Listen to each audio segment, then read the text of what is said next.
아주 상세한 해설보다는 전체적으로 맥을 한번 짚어보는 강의를 들어가겠습니다.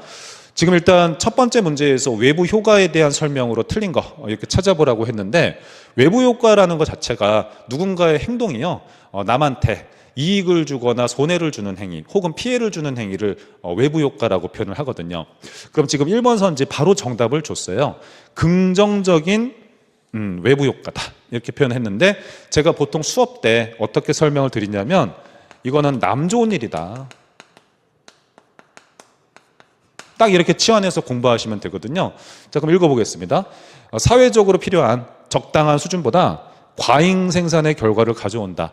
여기서 전제로 하는 인간과는 이기적인 존재거든요. 그러면 합리적이고 이기적인 존재라고 한다면 굳이 남 좋은 일을 많이 하려고 하지 않겠죠. 즉 과소생산의 결과를 가져온다 이렇게 가야 되는 겁니다. 과소생산이다. 그렇기 때문에 인센티브 등을 주어야지만이, 즉 보조금 같은 거 지급을 해줘야지만이 사회적으로 적당한 수준까지 이 긍정적인 외부 효과를 끌어올릴 수 있다 이렇게 보시면 되겠죠. 그래서 1번 선지는 바로 정답 처리가 되겠습니다. 지금 3번 선지 보면 외부 효과라는 것은 제3자에게 이득을 주거나 비용을 부담시킨다. 그러니까 뭔가 남 좋은 일 하거나 남한테 피해 주는 일이다. 그게 이제 요점이 되겠고, 부정적인 외부 효과는 남한테 피해를 주는 거예요. 그래서 그것을 줄이기 위해서 조세를 부과할 수도 있겠다. 대가를 치르게 한다는 얘기가 되겠고요. 5번 선지에서 긍정적인 외부 효과의 대표적인 예, 이런 것들은 암기하실 필요는 없습니다. 체육진이가 공짜로 누군가 가르쳐준다, 혹은 체육진이가 나서가지고 교통정리 같은 거 해준다, 이런 경우 생각해 보시면 되겠죠. 무난한 문제였고요. 52번 문제 볼게요. 제가 이제 평상시에 많이 강조했던 문제였고, 이제 행정 이념은 보통 한 문제가 출제된다고 설명을 드렸었는데요. 각각의 행정 이론이 추구하는 행정의 목적이 제대로 연결된 것이 아닌 거 한번 찾아보라는 겁니다. 그러면 인간관계론 같은 경우엔 인간이 중요한 겁니다. 사회적인 능률성이라는 것은 좀 직관적으로 표현을 했을 때, 조직을 관리할 때 능률적인 것도 필요하다, 경제성도 필요는 하다. 하지만 뒤에 무게중심이 있어요. 사람들의 견해를 수용하는 것도 굉장히 중요하다. 그러니까 인간에 대해서 관심을 두는 게 맞겠죠. 두 번째 선지 보면 행정 행태론이라고 나왔습니다. 자, 그러면요, 우리 행태주의에서 나왔었던 학자 이름이 허버트 사이먼 선생이 되죠. 이 허버트 사이먼 선생은 인간의 합리성을 크게 두 가지로 구분을 하셨었는데, 하나는 내용적인 합리성이 있고 다른 하나가 절차적인 합리성이 있습니다. 뭐 지금 여기서 각각의 합리성이 무엇인지를 설명할 필요는 없다고 보고, 아무튼 사이먼은 합리성을 구분한 학자잖아요. 그렇기 때문에 효과성이다, 요거 틀린 선지가 되겠죠. 합리성이라고 얘기를 해야 되는 겁니다. 그래서 2번 선지가 지금 정답 처리가 되겠다. 우리 이제 마지막에 특강 때도 이 효과성에 대해서는 좀 설명을 제가 많이 드렸었는데, 효과성은 목표의 달성도를 얘기하고요, 발전행정론에서 강조했었던 행정 이념이다. 그게 행정사 시험에서 2번씩이나 나왔었거든요. 그래서 효과성은 발전행정론, 이것만 알고 계셨어도 사실은 2번 선지를 답으로 체크하는 것은 어렵지는 않았다고 봅니다. 53번 문제, 행정 이론 문제입니다. 지금 보면요, 오스본과 게블러의 전통적 행정과 NPM에 대한 비교 설명으로 올바르지 않은 거. 자, 행정학은 늘 친절하다. 이 오스본과 게블러가 나오면 이 사람들은 어찌됐건 NPM을 강조한 학자들인데, 이 NPM을 기존의 국가관리 방식, 전통적인 행정과 비교했을 때 차이점이 지금 뭐냐. 이 신공공관리는 간접운영 체계를 얘기하고요, 전통적 행정, 즉 구공공관리론이라고도 표현을 하죠. 얘는 직접 운영 체계를 얘기한다. 서비스를 자기 돈 들여서 다 지가 공급하다가 국가 부도 만들었던 겁니다. 그래서 노적기라는 것은 정부의 독점적이고 직접적인 공급을 얘기하고요, NPM 같은 경우에는 네가 다 공급하지 말고 외부 민간 업체들 활용을 해서 네트워크 관리만 좀 잘해줘라, 간접 경영 체계를 얘기하기 때문에 방향잡기라고 표현할 수도 있다. 기업의 운영 방식을 상대적으로 도입한 게 NPM이니까 경쟁을 도입한다. 얘는 자기가 혼자서 공급을 한다. 관료 중심이라고 한다면 NPM은 결국 서비스를 공급받는 대상 중심이 중요한 거예요. 그래서 고객의 만족도가 중요하다. 고객, 국민은 곧 소비자다. 우리 이제 기업 운영할 때 뭐라고 합니까? 소비자가 곧 왕이다. 그렇게 생각하지 않습니까? 그 표현을 생각하셔도 괜찮습니다. 전통적 행정에서는 관료제를 선호하는 조직 형태가 되겠고, 얘네는 상대적으로 그렇지가 않다. 근데 이제 밑에 칸에 한번 보면은요, NPM은 규칙 중심이고, 전통적인 행정은 업무 중심이라고 되어 있어요. 이게 지금 워딩이 바뀐 거죠. 그 전통적인 행정의 경우에는 규칙 중심으로 조직을 운영해야 된다는 그런 압박감, 합법성을 지나치게 중시하기 때문에 조직이 경직적이에요. 그래서 변화하는 환경에 제대로 적응을 잘 못하는 단점이 있었습니다. 그래서 5번 선지가 바로 정답이 되겠어요. 현장을 기준으로 봤을 때 51번서부터 53번까지는 무난하게 후두둑 풀 수 있는 문제였다. 여러분 보셨습니까? 54번 문제. 제가 이제 모의고사 시간에 냈었던 문제하고 굉장히 똑같죠. 보겠습니다. 시민이나 의원이 집행 결과를 쉽게 이해할 수 있다. 조건 한 가지 나왔습니다. 쉽게 이해할 수 있고 정부의 투입과 산출을 연계시키는 제도라고 하면 이렇게 두 가지 조건이 나왔거든요. 우리가 이제 투입이 있고 산출이 있고 결과가 있다고 했을 때 지금 예산 편성 제도의 종류를 나타내고 있거든요.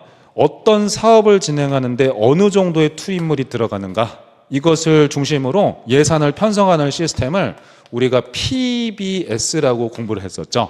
그래서 PBS는 성과주의 예산 편성 제도인데 정부가 어떤 사업을 진행할 때 가급적이면 투입물을 최소화시켜서 능률성을 확보해야 된다. 그런 논리를 담고 있는 게 성과주의 예산 편성 제도가 되겠습니다. 그래서 쉽게 이해할 수 있다는 요 측면이 있지 않습니까? 결국에 정부가 어떤 사업을 할 때 얼마가 소요되는지를 밝힐 수 있기 때문에 이해하기가 용이하다는 관점이 되겠죠. 그래서 2번 선지에서 성과주의 예산 편성 제도가 정답 처리가 되는 거죠. 이것도 마찬가지로 바로 풀 수 있는 문제가 되겠습니다. 55번. 공식적인 수단에 의한 행정 통제를 모두 고른 것은, 이런 건 딱 이제 아주 수월하게 풀 수 있는 거죠.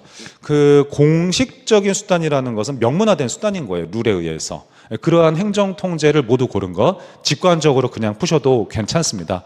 계층제라는 것은 위에 있는 계층이 아래에 있는 계층한테 명령을 내리면 그대로 따른다는 그런 상명하복이 명문화된 거죠. 그러니까 이건 올바른 선지가 되고, 니은번 선지에서 감사원은 감사원법에 기초해서 행정 통제하는 면이 있거든요. 그러니까 이것도 공식적인 권한을 가지고 있겠다. 근데 시민과 언론은 상대적으로 그렇지가 않은 것이고, 리을번 선지에서 공익가치라는 것은 예를 들면은 소명심 같은 것도 괜찮거든요. 그럼 이거는 명문화된 건 아닙니다. 그런데 지금 미음번에서 국무총리시다. 이거는 공식적인 조직에 해당이 되는 거니까 공식적인 수단과 관련성이 있어서 3번이 바로 정답이 되겠습니다. 뭐 이런 것들은 그 행정학의 장점인 것 같아요. 한번 감을 잡으면 이런 문제는 잘 틀리지 않죠. 56번. 당황할 수 있는 문제라고 생각합니다. 그러니까 제가 행정사 기본서를 구성을 할 때 생각했던 건 뭐냐면, 제가 이제 공무원 쪽에서도 강의를 하지만 공무원 행정학과는 다른 게 행정사 행정학이다, 이런 가정하에 교재를 꾸리거든요. 그러면 행정사 시험의 경우에는 공직자윤리법의 구체적인 내용을 묻지는 않거든요. 근데 지금 이렇게 공직자윤리법 내용을 물었기 때문에 현장에서는 당황할 수 있겠어요. 그럼에도 불구하고 우리가 당황하지 않고 차분하면 풀 수 있는 여지가 분명히 있거든요. 예를 들어서요, 공직자윤리법에서 행정윤리 확보를 위해 시행하고 있는 내용이 아닌 것은 이렇게 되어 있습니다. 지금 쭉 보면 알 수가 없죠. 근데 우리가 이론 수업 때 배웠던 건 뭡니까? 내부고발제도죠. 이 내부고발자 제도라는 것은 공직자윤리법에 나와 있는 어떤 내용이 아닌 거죠. 제도가 아닙니다. 우리가 어디에 있다고 배웠었냐면 공익신고자 보호법 내지는 부패방지 권익위법이었다는 거죠. 더군다나 이제 국가공무원법이 개정이 되면서 내부고발자 보호제도가 국가공무원법에도 이제 명시가 되어 있습니다. 그러면 이제 우리가 기본서를 좀 성실하게 공부했으면 이거 자체를 모른다고 할지라도 내부고발자 제도가 행정사 시험에서 2번 정도는 출제가 됐었기 때문에 그런 감각을 가지고 풀 수 있는 문제였다고 봅니다. 그래서 정답은 바로 5번 선지가 되겠어요. 57번. 이거 이제 제가 이번에 잘 적중했다고 칭찬해 주신 분들이 많았었습니다.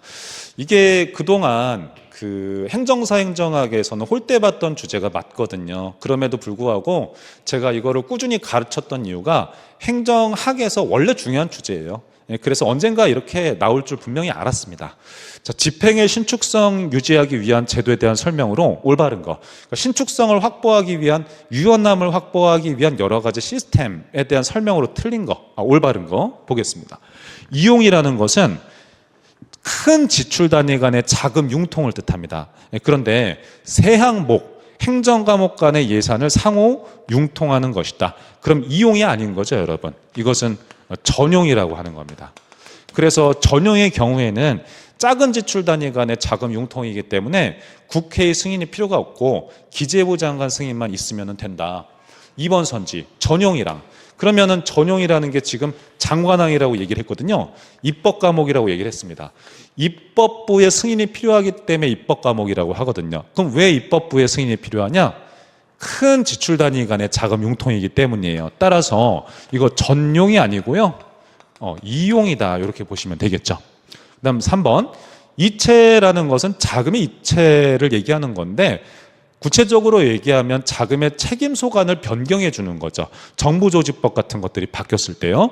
그러면 폐지되거나 기능이 이관된 기관 예산을 신설된 기관의 예산으로 재분배한다. 말 그대로 자금의 책임 소관을 변경시켜 주는 거예요. 그래서 3번 선지가 올바른 선지로서 바로 정답이 되겠습니다. 4번 선지하고 5번 선지는 굉장히 간단한데요. 이거 2월 제도죠. 이제 올해 돈을 다 못 쓸 것 같다. 그렇게 예상되는 경우에 다음 해로 넘겨서 쓰는 것을 명시이월이라고 하고 사고이월은 예측은 못한 2월이기 때문에 불가피한 사유라는 표현이 들어가게 되어 있어요. 법령에 따르면요. 그러면 4번 선지 보시면 연도 내에 지출 원인 행위를 하고 쭉 나가다가 불가피한 사유라는 표현이 나왔죠. 그러면 명시이월이 아니라 사고이월이다. 그다음 5번 선지. 사고이월. 연도 내에 지출을 마치지 못할 것이 뭐라고 합니까? 예상이 되는 거죠. 예상이 되기 때문에 명시했다. 그러면 사고이월이 아니라 명시이월 이렇게 가야 되겠죠. 그래서 이 문제는 참 잘 냈다고 생각이 들고요. 앞으로 일회성 문제가 있고 그리고 자주 나올 문제가 있다고 보거든요. 57번 문제는 앞으로도 자주 나올 문제입니다. 그래서 내년에 준비하실 분들은요, 이 부분에 대해서 간과하지 마시고 성실하게 잘 공부하는 게 굉장히 중요합니다.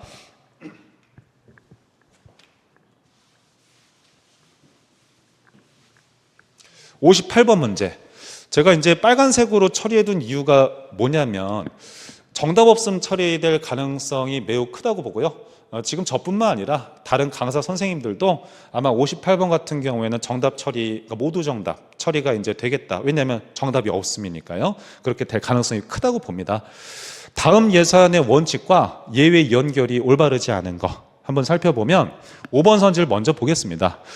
일단 예산 총계주의 원칙이라고 나왔어요. 자, 그럼 보겠습니다. 예산 총계주의 원칙의 기본적인 내용은 뭐냐면 세입과 세출을 누락 없이 빠짐없이 온전하게 다 기록하라는 거. 그게 이제 예산 총계주의 원칙이거든요. 자, 그런데 여기에서 하필이면 예산이라는 표현을 붙여줬죠. 그러니까 이 예산이라는 표현을 붙인 이유가 세입과 세출이라는 거는 예산이라는 뜻이거든요. 세입과 세출에 빠짐없이 모두 기록을 해라. 그런데요, 기금이라는 것은 우리나라 국가재정법 4조 회계구분 조항에서 보면 예산이 아니라고 나오죠. 그러니까 세입세출 예산 외로 운영할 수 있는 게 기금이라고 우리나라 국가재정법 4조의 회계구분 조항에 딱 나와 있습니다. 그렇기 때문에 이 예산 총계주의 원칙 예외에는 굳이 기금을 명시하지 않은 것입니다.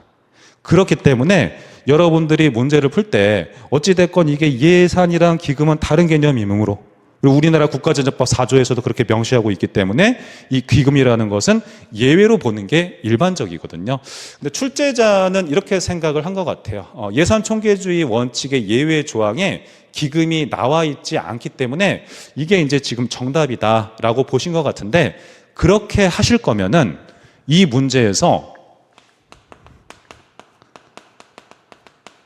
국가재정법이라고 딱 명시를 해줘야 정확한 겁니다. 왜냐하면 우리나라 지방재정법에서는요, 이 기금이 예산 총계주의 원칙의 예외에 해당한다고 딱 나와 있습니다. 못 박아두었습니다.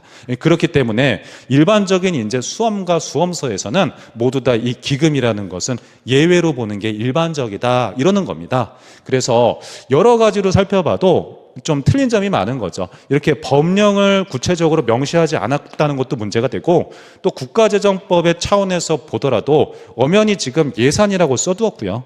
기금이라는 것은 예산이 아니기 때문에 예외가 되는 것이고, 회계구분 조항에서 이미 세입세출 예산 외로 운영할 수 있다라고 나와 있기 때문에 총계주의 원칙의 예외에 기금을 적어두지 않은 것이다 라고 해석을 하는 게 일반적인 케이스가 되겠습니다. 그래서 제가 여러분들 뭐 온라인상에서 좀 이제 이의제기 하고 계신 것들을 읽어는 봤어요, 여러분. 읽어는 봤는데 전반적으로 올바른 방향으로 이의제기를 하고 계신 것 같더라고요. 그래서 요 해설도 여러분들이 한번 참고하시면 될 것 같습니다. 그래서 일반적인 강사분들의 견해이기도 하니까 이거는 정답 없음 처리가 되어가지고 아마도 4점씩 모두 올라가지 않을까, 그런 생각은 듭니다. 59번 어렵죠. 이거는요, 이 자치경찰제에 대한 구체적인 내용을 다루고 있는 건데, 실제 현장에서는 틀렸어도 상관이 없는 문제다라고 이제 생각하셔도 괜찮습니다. 지금 우리가 이론 수업 때 배웠던 거 있지 않습니까? 한번 체크를 해보면 이거 3번 선지는 우리가 이론 수업 때 배웠었거든요. 광역지자체장 소속으로, 즉 시도지사 소속으로 자치경찰위원회가 자치경찰 사무를 관장한다. 이거 자체는 올바른 선지예요. 자, 그런데 4번 선지랑 한번 비교를 해보겠습니다. 이러한 시도자치경찰위원회는 시도지사 소속인 건 맞아요. 근데 그렇다고 해서 시도지사의 지휘감독을 받는 건 아닙니다. 독립성을 인정받는 조직이기 때문에 이 내용이 지금 틀린 선지가 되는 거죠. 이런 내용까지는 제가 생각했을 때 여러분들 시험에서는 수준이 좀 어려운 문제가 되어서 틀릴 수 있는 문제다, 그렇게 보고요. 이게 다시 한번 많이 회자되고 그럴 가능성은 낮습니다. 한번 경험한 것으로 충분하니까 이게 이제 4번 선지가 어떤 면이 틀렸는지만 한번 경험하시면 되겠습니다. 60번 문제. 현재 우리나라 정부 조직에 해당하지 않는 거, 이건 우리가 많이 했었죠. 지금 윤석열 정권에서 기존의 국가보훈처를 국가보훈부로 격상을 하면서 지금 현재는 19개의 행정각부가 있거든요. 근데 지금 선지를 보니까 굉장히 친절하게 2번 정답 이렇게 딱 써놨습니다. 그래서 이 문제는 틀린 분이 아마 거의 없을 거예요. 설령 행정학을 배우지 않았더라도 뉴스 등을 통해서 풀 수 있는 상식적인 문제였다, 이렇게 봅니다. 행정학이 이런 면이 좋은 건 있는 거예요, 여러분. 이건 우리가 연습을 많이 했었죠. 61번. 다음 중 중앙행정조직위원회 중에서 소속을 달리하는 위원회가 무엇이냐. 자, 국무총리 소속의 위원회가 있고 대통령 소속의 위원회가 지금 있거든요. 이렇게 깔려 있는 선지들을 봤을 때 우리가 많이 했던 부분입니다. 제가 행정학은 친절하다고 말씀드리죠. 통이라고 지금 써 있지 않습니까? 그럼 써 있으니까 대통령 소속이다, 이렇게 하시면 되는 거죠. 얘는 혼자서 대통령 소속이고 나머지는 다 국무총리 소속의 위원회가 되기 때문에 지금 4번 선지에서 방송통신위원회가 바로 정답이 되겠습니다. 이런 것들은 좀 어렵지 않죠. 쉽게 이제 풀 수 있는 문제가 되겠습니다. 62번인데요. 저 개인적인 생각일 수도 있는데 이 문제도 오류 가능성이 있습니다. 그러면 어떤 측면에서 오류 가능성이 있는가? 일단 이 시험 문항간에요, 내적 일관성이 좀 떨어지는 편이에요. 이제 행정학에서 내적 일관성 분석이라는 표현도 쓰거든요. 뭐 어려운 용어 쓸 필요 없이 문제 한번 보십시오. 중앙인사기관에 대한 설명으로 올바르지 않은 거. 그러니까 중앙인사기관이라는 것은 인사행정을 총괄해서 담당하는 조직을 중앙인사기관이라고 하거든요. 그러면요, 행정부 내부에서 중앙인사기관은 인사혁신처가 되고요, 국회라는 조직도 있는 거잖아요. 거기에서는 국회 사무처가 중앙인사기관이 되는 겁니다. 자, 그런데요, 선지들을 한번 보십시오. 1번 선지, 2번 선지, 3번 선지, 5번 선지까지는 모두 다 문항 자체가, 문제 자체가 중앙인사기관에 대한 설명으로 올바르지 않는 거, 이렇게 지금 표현을 했으니까 중앙인사기관에 대한 설명들을 다 다루고 있어요. 그런데 지금 4번 선지 보십시오. 우리나라에서 인사관리 기능을 수행하기 위해서 각 부처에 인사기관과 각 지자체의 인사기관이 있다. 그러면 이 중앙인사기관에 대한 내용이 아니잖아요. 그래서 문제가 있는 면이 있고요. 또 한편으로요, 만약에 중앙인사기관과 이 인사기관이라는 워딩이 다른 의미라고 한다면 다르니까 이게 또 틀릴 수 있는 것이고, 만약에 중앙인사기관과 인사기관이라는 용어 자체가 같은 내용이라고 해도 틀린 선지가 되죠. 왜 그러냐면 각 부처하고 지방자치단체라고 했으니까 이거는 행정부 아닙니까? 행정부 내부에서 중앙인사기관은 딱 인사혁신처 하나거든요.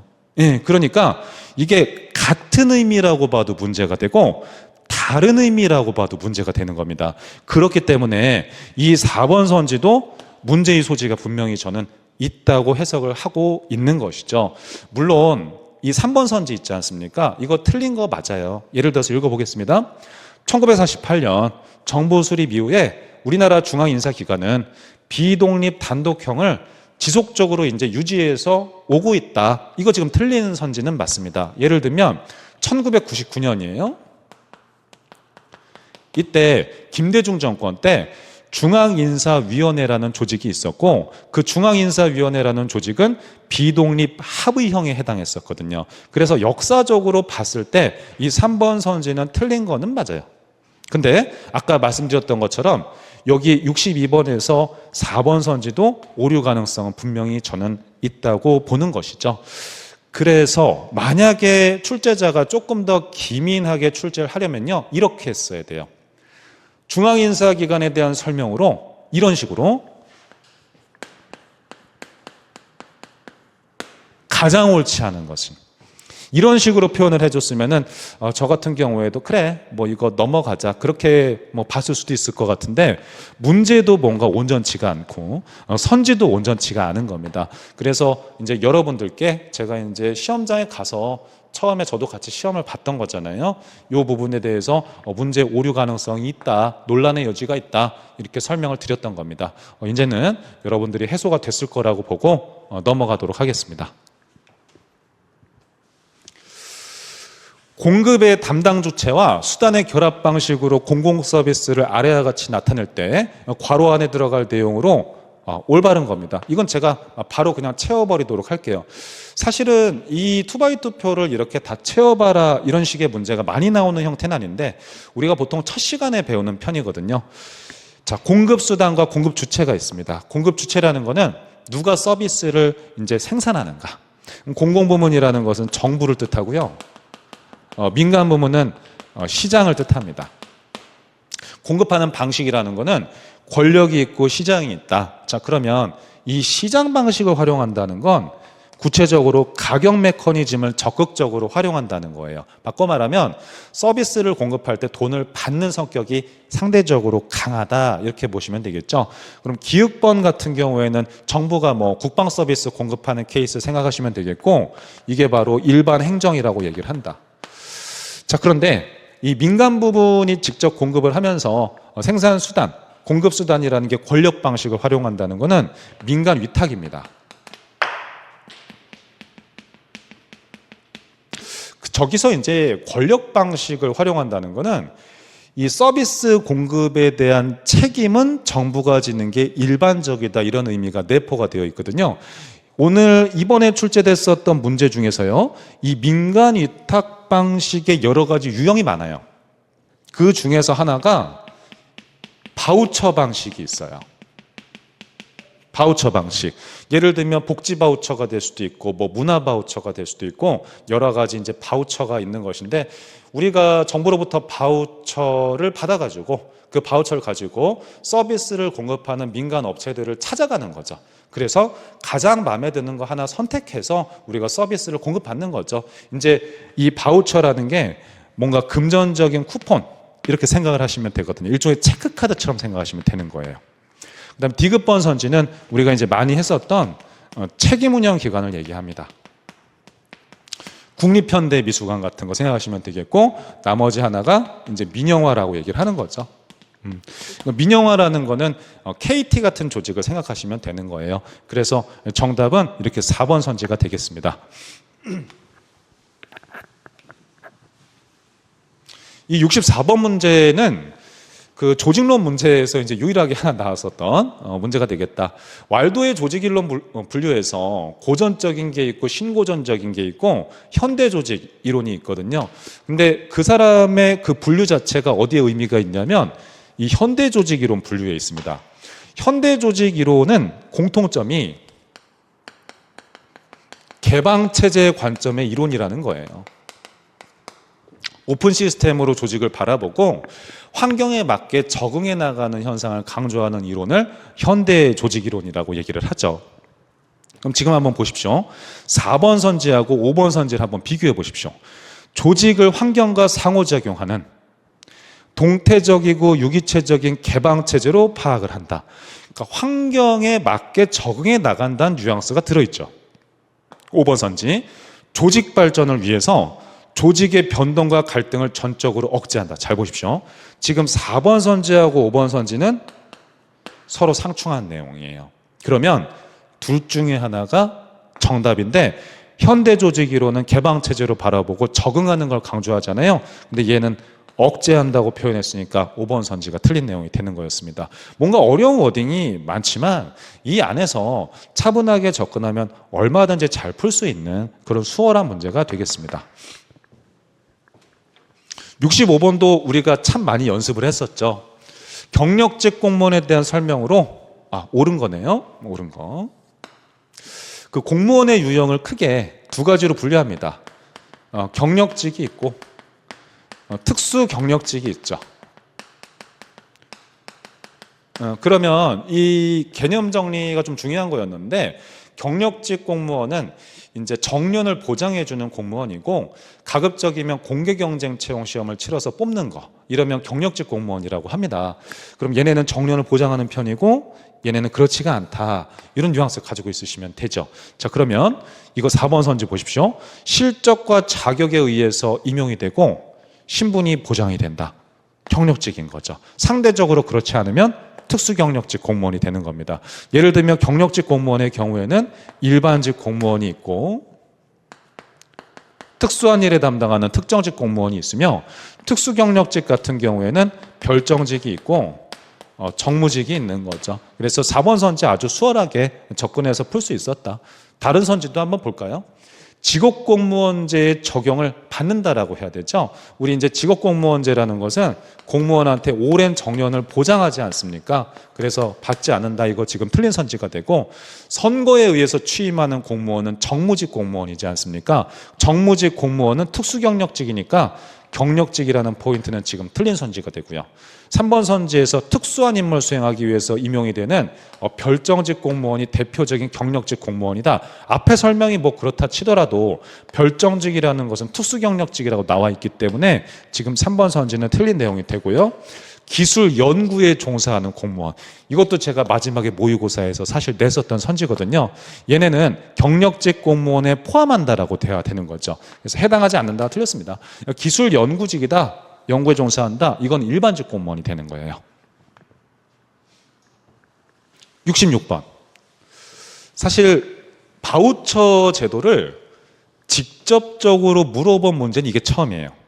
그런데 그래도 바우처라는 걸 우리가 한 번쯤 들어봤기 때문에 뭔가 의식의 흐름대로 접근해서 풀어볼 수 있는 문제이지 않았나 싶기도 하고, 설령 이거를 틀렸더라도 합격에는 지장이 없었다고 봅니다. 내가 금전적인 가치가 있는 쿠폰을 가지고 서비스를 공급하는 여러 민간 업체 중에서 하나를 선택을 해서 서비스를 공급받는 겁니다. 바우처를 제공을 하고요. 자, 그런데 서비스의 생산을 민간에 위탁하는 방법 중에 하나다. 아까 제가 민간 위탁 방식 중에 하나가 바우처 방식이 있었다. 그러니까 얘는 올바른 선지가 되고, 2번 선지에서 시민들은 정부가 지정하는 하나의 서비스 제공기관에서 이용권을 사용해야 된다. 제가 OX 하나 내겠습니다. 이 바우처 제도는요,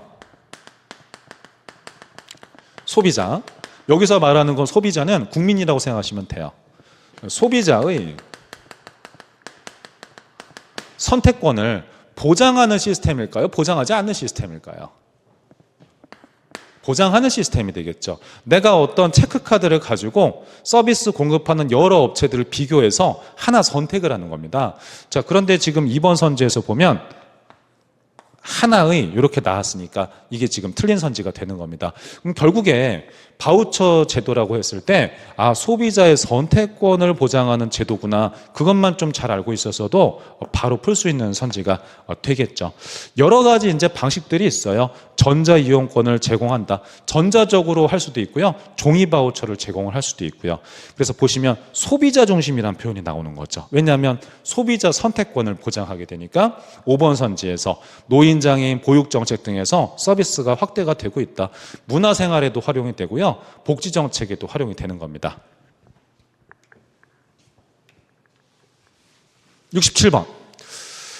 우리 이론서에서 딱 이 전입전출에 대한 내용을 넣어두고 있지는 않지만 우리가 이제 배치 전환의 종류를 배웠었거든요. 그리고 문제도 풀어봤었고 소거해서 풀 수 있는 문제가 되겠어요, 사실은. 국가공무원법상 국회법원 헌재, 선관위 및 행정부 상호 간에 여기가 지금 중요해요. 소속을 달리하는 인사이동 임용 방법은 뭐냐, 지금 이렇게 나왔습니다. 그럼 이렇게 생각을 해보는 거죠. 선지를 쭉 한번 보니까 우리 배치 전환의 종류에 대해서 공부를 했었는데, 전직이라는 것은 직렬을 바꾸는 거였잖아요. 우리가 많이 연습을 했었고, 얘는 아니겠구나. 그렇죠?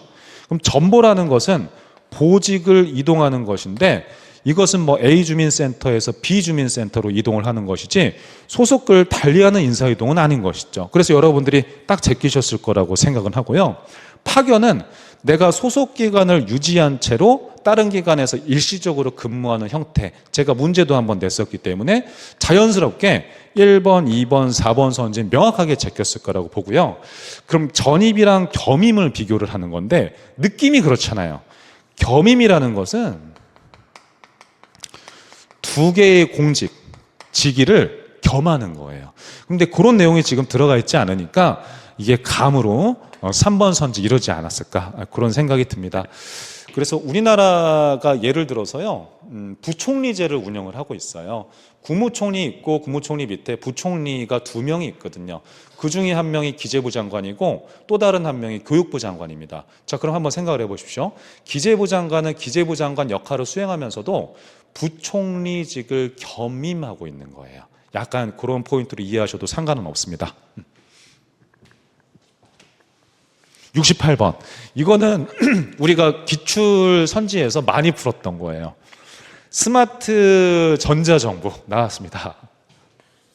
비전에 관한 설명으로 올바르지 않은 거. 우리나라 전자정부법에 전자정부 운영에 대한 원칙 조항이 들어가 있는데 그 원칙 조항의 1호를 한번 살펴보면 국민 편익의 증진을 도모해야 된다고 나오거든요. 그래서 정부 중심이라고 하면 무조건 틀립니다. 그런데 지금 1번 선지에서 보면은 국민이 직접 증명하는 공급자 중심의 획일적 서비스를 극대화한다. 공급자 중심 나오면 무조건 틀린 선지가 되죠. 그래서 국민 중심이에요. 이렇게 표현할 수도 있고요. 아니면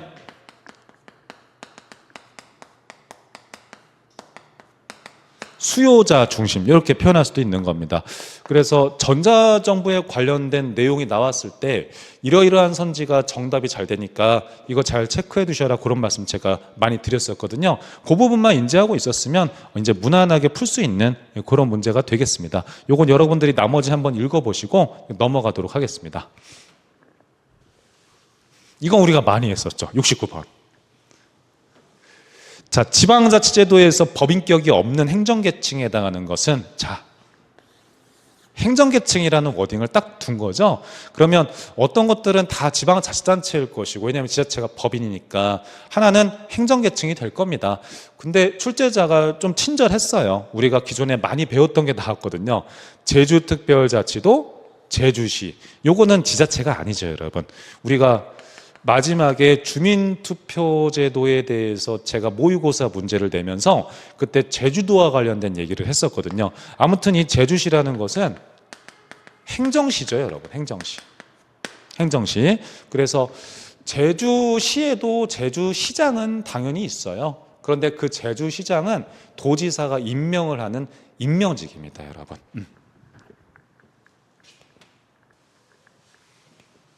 70번. 잘 낸 문제라고 생각해요. 70번. 이게 지방자치에 관련된 전반적인 시스템을 묻고 있는데요. 뭐 여러 가지 이론적인 부분도 있긴 합니다만은 1번 선지는 내가 이런 상식을 가지고 있지 않다면 옳고 그름을 판단하기가 힘들 거라고 봐요. 그래서 일단 올바른 거 찾는 건데, 다른 선지들이 우리가 기존에 풀었었던 기출선지에 다 있었던 내용입니다. 그럼 차근차근 한번 볼 텐데, 2번 선지, 국가로부터 일정한 부분 자치 권한을 이양받은 자치권을 고유권이라고 한다. 국가로부터 받은 것이다, 전래한 것이다, 이러면 고유권이 아니라 전래권이라고 한다.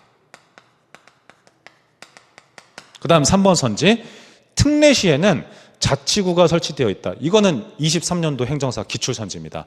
특례시는 특례시 명칭을 부여받는다고 해서 자치구를 설치할 수 있는 권한까지 부여받은 건 아닙니다. 그래서 요거 틀린 선지가 되고요. 4번 선지, 자치권이란 자연적으로 발생한 주민의 권리이므로 전래권이다. 전래권은 2번 선지 내용이 되고요. 이거는 이제 고유권이 되는 거죠. 워딩에 그대로 써 있으니까요. 그 다음에 5번 선지, 지자체는 주민의 복리와 재산을 보호하고 외교, 국방과 같은 문제를 다룬다. 자, 외교나 국방 문제라는 것은요, 이거는 국가사무예요, 여러분. 국가사무. 국가가 해야 되는 일이거든요. 그래서 이게 이제 틀린 내용이 되겠다. 그러면 1번 선지가 지금 확실하게 정답이구나. 출제자가 이 문제는 그래도 괜찮게 냈다고 봐요. 뭐 예를 들면 그 2번 선지하고 4번 선지 같은 경우에 자치권의 어떤 학설에 대해서 지금 구성을 했는데 한글이 뭔가 매끄럽지 못한 부분이 있기는 해요. 그럼에도 불구하고 기존에 나왔던 선지들 중에서 내가 한번 잘 체크를 해서 문제를 구성을 한 것 같습니다. 제가 이제 여러분들께 정책학에서 정책 결정은 무조건 한 문제가 나온다고 그렇게 설명을 드리고 있는데, 역시나 이렇게 정책 결정 모형이 한 문제가 나왔습니다. 자, 보겠습니다. 정책 결정 이론 모형에 관한 설명으로 틀린 겁니다. 만족 모형은요, 인간은 인지적인 능력에 한계가 있다고 보고, 즉 모든 정보를 다 수집할 수 있는 존재는 아니라고 보고 만족할 만한 수준의 결정을 할 수밖에 없다고 보는 거죠. 그래서 인간 능력에 한계가 있으므로 최적 대안이 아닌, 그렇죠, 만족하는 수준의 결정을 설명하는 모형이다. 올바른 내용이 되고, 2번 선지, 최종 모형이라는 것은 비정형적인 결정 시 창의력이나 통찰력 같은, 이것을 어려운 말로 초합리성이라고 표현을 하죠. 초합리성을 중시한다. 그러면요, 합리적인 계산도 중요하다, 합리성도 필요는 하다. 그런데 의사결정자의 오랜 경험에 의해서 축적이 되어 있는 직관적인 판단이라고 합니다. 이 초합리성을 여기에다가 덧대면은 아주 최적의 좋은 결정을 할 수 있다고 보는 게 최종 모형이 되겠죠. 좋습니다. 3번, 쓰레기통 모형은 혼란스러운 상황 속에서 비합리적인 의사결정을 설명하거든요. 그래서 고도로 불확실한 조직 상황, 불확실성이 높은 상황이니까요, 정책 결정 약태를 설명한다. 비교적 쉽게 구성을 했습니다. 근데 여기에서 만약에 제가 응용을 좀 해본다면 다음 해에 합리적인 결정을 설명한다고 하면 틀려요. 비합리적인 결정을 설명한다. 주의하시기 바랍니다. 4번 선지.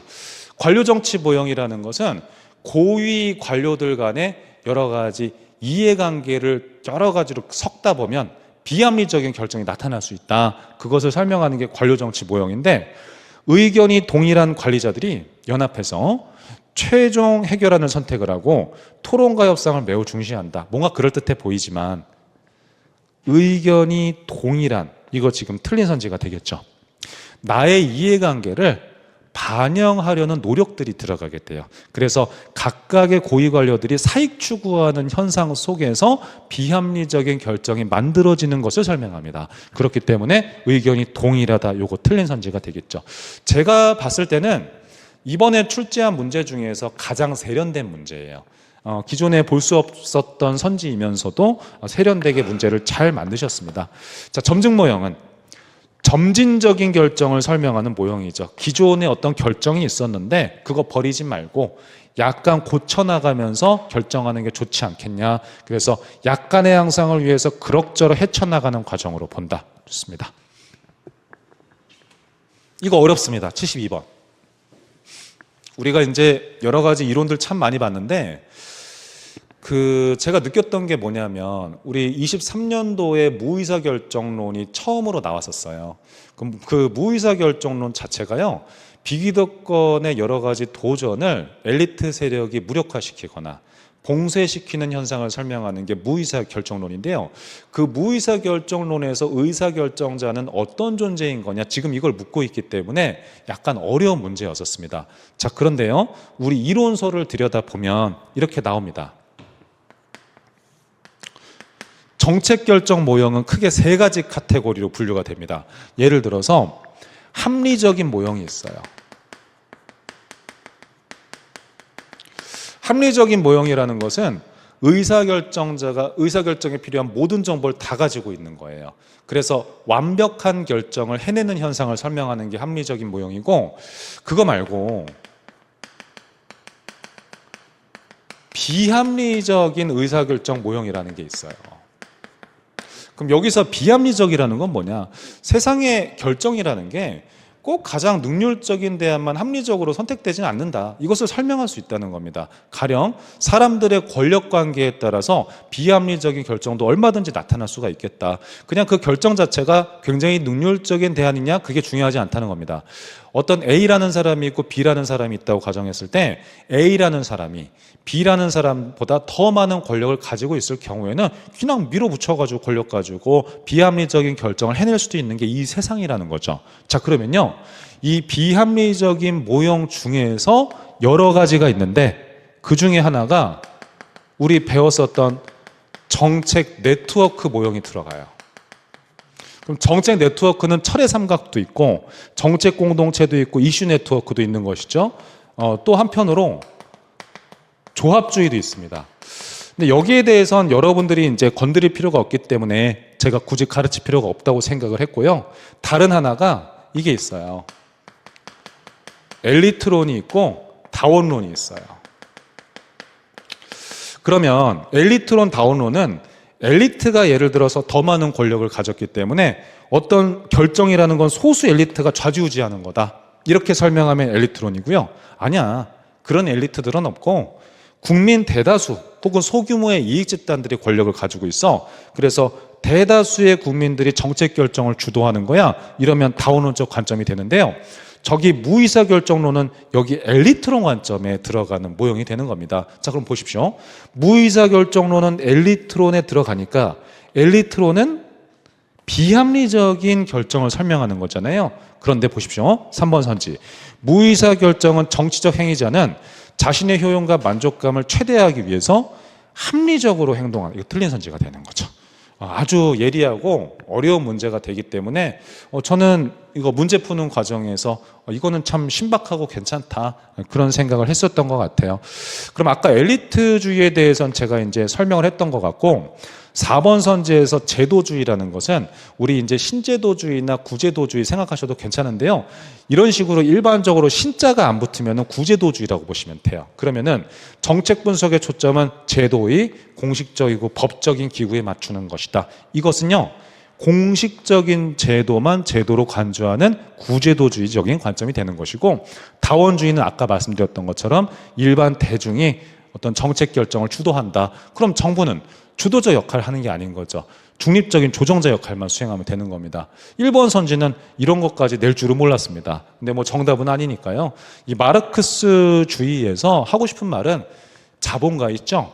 이 세상 전체의 계급을 자본가와 노동자로 두 개의 층으로 구분을 해요. 그리고 자본가가 그 모든 결정을 다 주도하는 것이다.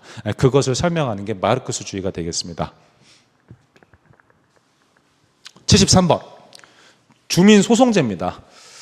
여러분들께 이제 수업을 할 때 지방자치론이 많이 나오잖아요. 우리 행정사 시험에서. 그 중에서 아주 자주 나오는 주제 중에 하나가 주민참여제도예요. 그럼 주민의 참여제도 중에서 한 문제 나올 수가 있는데 그 중에서 주민소송제를 지금 물어본 것 뿐입니다. 자, 주민소송제에서 우리가 공부해야 될 건 딱 한 가지밖에 없어요. 행정사 시험은. 주민감사청구제도를 전심 절차로 한다는 거죠. 바꿔 말하면 위법한 재무행정에 대해서 감사 청구한 주민들이 이 감사 청구 결과에 대해서 불복할 때 활용하는 시스템이 주민소송제가 되는 겁니다. 자, 그런 아이디어를 갖고 한번 읽어보면요. 주민이 감사 청구한 일정한 재무회계 사항과 뭐라고 나옵니까? 재무행정과 관련된 거예요. 관련이 있는 지자체의 장 등의 위법한 행위 등에 대해서 손해를 배상하게 하는 제도이다. 이거 올바른 선지가 되어서 4번 선지 바로 정답 처리가 되는 겁니다. 그래서 여러 가지 이제 제도들에 대해서 지금 나와 있지만 주민소송제에 대한 간단한 얘기만 한번 개념 정리만 되어 있어도 풀 수 있는 손쉬운 문제였다고 생각을 합니다. 예를 들면 지금 3번 선지 같은 거 한번 볼까요? 선출직 지방공직자 이렇게 표현해 주는 게 사실 좋죠. 공직자를 임기 중에 소환에 파면시키는 제도이다. 그러면은 이거는 뭐 주민 소환제라고 생각하시면 되겠죠. 2번 선지도 한번 볼까요? 지역의 주요 안건을 해결하는 제도로서 지자체의 중요한 사항 이렇게 포인트를 딱 뒀어요. 사항에 대해서 결정권을 행사하는 제도이다. 주민 투표제죠. 그래서 여러 가지 이제 선지들이 나왔습니다만 정답 찾는 건 어렵지 않았다. 여러분, 74번은요, 제가 이제 웃자고 하는 말로 허경영 씨가 와도 못 푸는 문제가 되겠습니다. 이거는 IQ가 풀 수 있겠군요. IQ가 430이니까 허경영 씨 아니면 못 푸는 문제가 되겠다.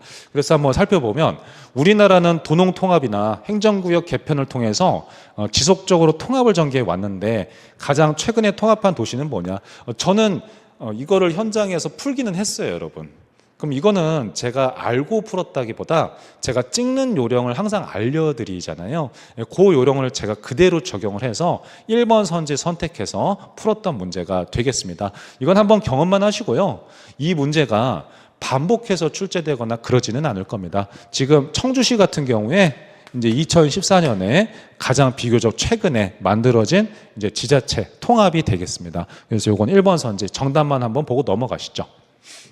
5번 문제, 75번.